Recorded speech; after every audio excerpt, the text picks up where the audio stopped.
Welcome everybody, and thank you for attending this year's International Conference on Emerging Infectious Diseases. Best scientists from all over the world have come here today to present to you what they have learned over the last 2 years. Today's topic is going to be arboviruses. As most of you know, arboviruses are transmitted by arthropod vectors to not only humans, but to animals. Our first presenters today will be talking to us about what they have learned in the past 2 years about virus. A little introduction about virus. Virus comes from the family Arbovirus, the genus Arbovirus. It's a positive single-strand RNA, and it is transmitted to humans by mosquitoes.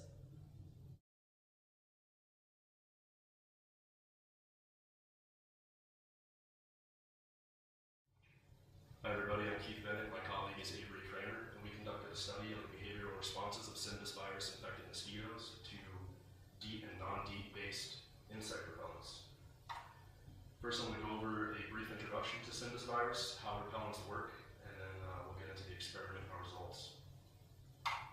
So as we all know, virus belongs to the family Arbovirus, genus Arbovirus. It's an arbovirus that's maintained in nature by transmission between an avian host and a mosquito vector. And it was first isolated in Cairo, Egypt in 1952.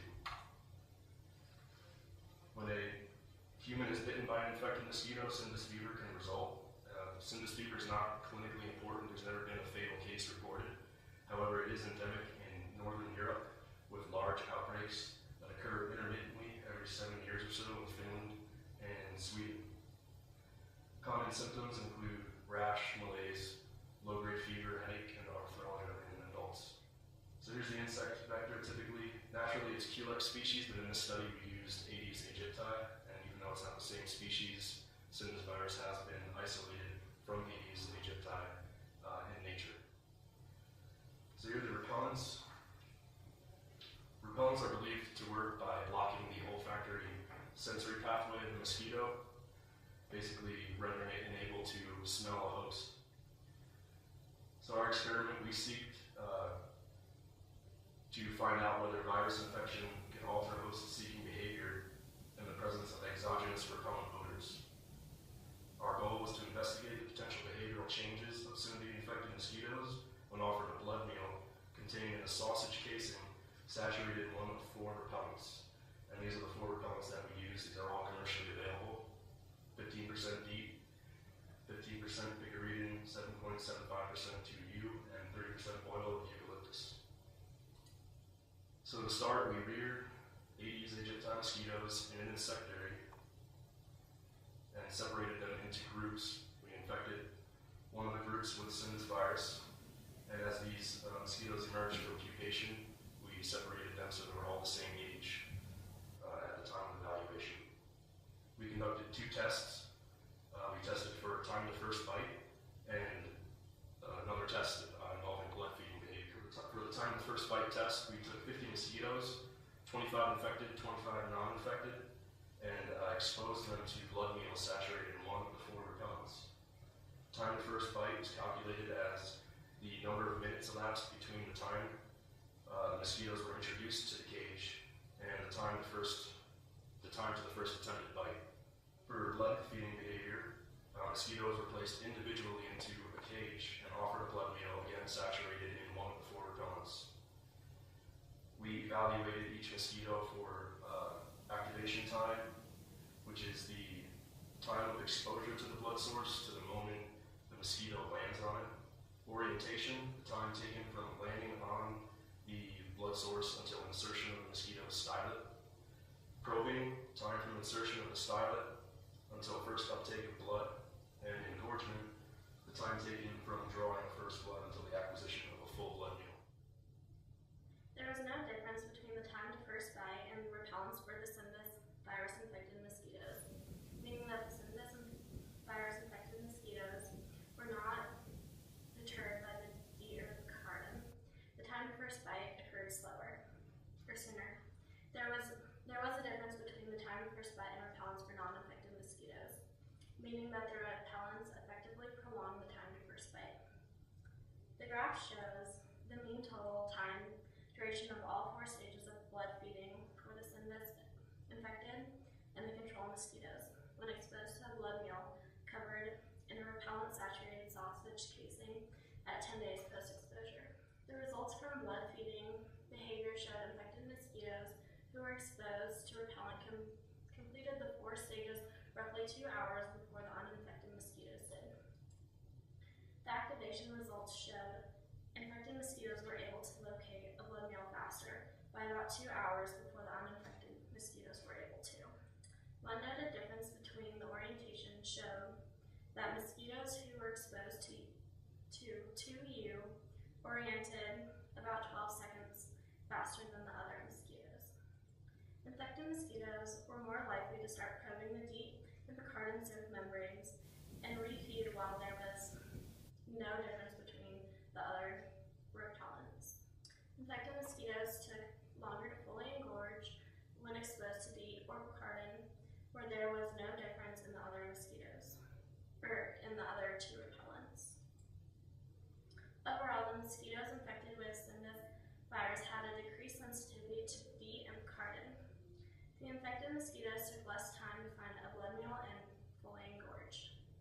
And there was a 46% and 36% reduction in the time to first bite, respectively, when exposed to DEET and Picardan. All right, thank you, Avery and Keith, for that awesome presentation. Next, we're going to move on to West Nile virus.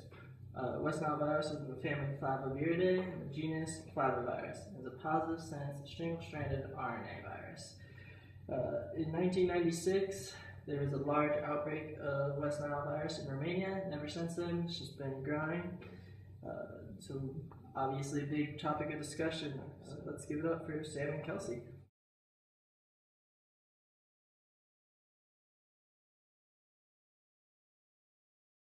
Hello, I'm Kelsey, and we talked about the new emergent dominant genotype of the West Nile virus. Some information is the genotype consensus sequence contains 3 nucleotide sequence changes from the NY99 virus to the WNO2 genotype, a U to C change at position 1442 in the E gene, a CDU change at position 2466 in the E gene, and a CDU change is non-synonymous, resulting in a valine to alanine change in amino acid position 159 in the E protein. This conserved amino acid change is not located within the predicted receptor binding domain or any other region predicted to be critical for efficient fusion of the viral envelope of the host cell membrane. It is therefore difficult to predict how it could be functionally important. The displacement could have occurred through genetic drift during fixing random mutations. There are 2 lines of evidence that suggest otherwise, that it could be selective pressure and not genetic drift that is causing this. The first is that if there is a very small population, size is needed for the drift to become apparent, and it doesn't seem to have existed in the West Nile genotype significantly. Second, the previous experiment results have shown phenotypic differences between the genotypes, as NY99 virus genotype have intrinsic incubation periods in the helix pippins, the main West Nile vector, in the northeastern and north central U.S. That's 2 to 4 days longer than the EIPs of the WNO2 genotype virus. Replication efficiencies of the 2 genotypes in vitro in avian and mosquito cells. There's minor differences in replication efficiencies and growth kinetics between individual proteins. There's no consistent differences between replication of the NY99 isolates compared with the WNO2 isolates in either cell type, but the viruses belonging to the WNO2 genotype are transmitted 2 to 4 days earlier than the NY99 genotype. It is possible that this is a species-to-species phenotype and would therefore not be applicable to the other species in the West Nile virus vectors. There's a potential difference between the NY99 and the WNO2 genotype viruses. Going back briefly just to compare the 2, our table here shows that one column we have the percent that is infected and each of the genotypes, and the percent that's transmitted. As you can see across the board, the percent transmitted is always higher in the new genotype. This, going back actually for a little further briefly, this just shows that the amount of titer actually in the vector is consistent regardless of the genome. So it's actually a little counterintuitive to what we are trying to present, but bear with us. Here we actually show that although the titers are the same, the new genome, with its ability to pass the makeup barrier more efficiently, is able to transmit the vector, or my apologies, the virus, more efficiently than the old genome. Thank you, Sam and Kelsey. Alright, on to our next virus of discussion, blue tongue virus. Blue tongue virus is in the family Arbovirus, the genus Arbovirus. It is also a double-stranded RNA virus. Blue tongue affects goats, buffalo, deer, along with other wildlife animals. It's not really a virus seen in humans. Since 2006, has been a growing concern among all countries. So here to tell us a little bit more about it is Susie and David.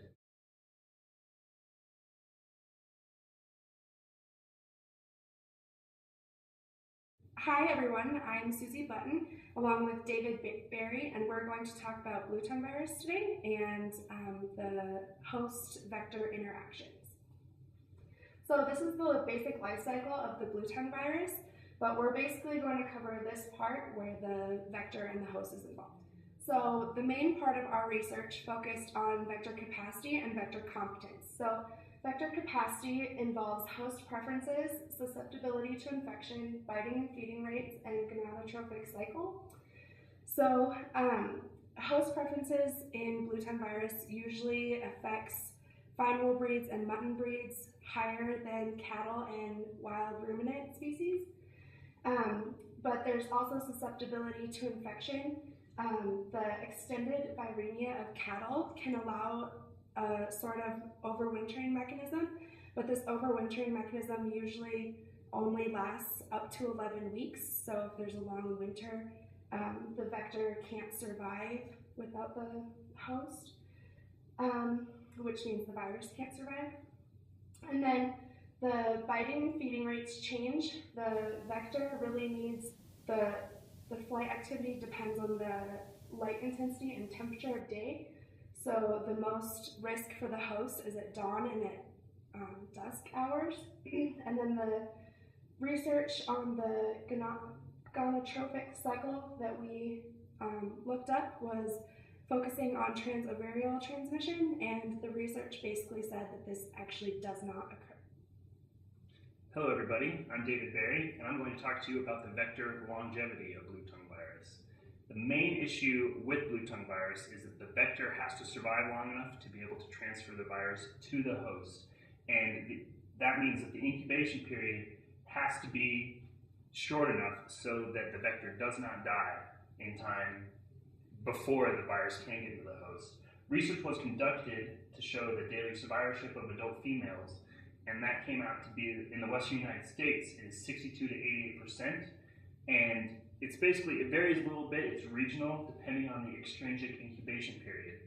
And the different vectors limit the spread of the disease to the southern and western regions of the United States. The main vector in the United States is C. veripens, and subspecies of that are, where, depending on where they're located, either able or not able to transmit the virus. So, for example, the vector in the northeastern United States, which is C. veripens, cannot transmit the virus, and so there's very low incidence of blue tongue in that area. And most of the other C. veripens species are located in North America. In Europe and Northern Australia, there are different vectors for the disease. These are our other colleagues that we use to cite this for work. All right, thank you, Susie and David. That's it for today. Thank you everybody for coming, and I hope you will join us again tomorrow to talk more about emerging infectious diseases.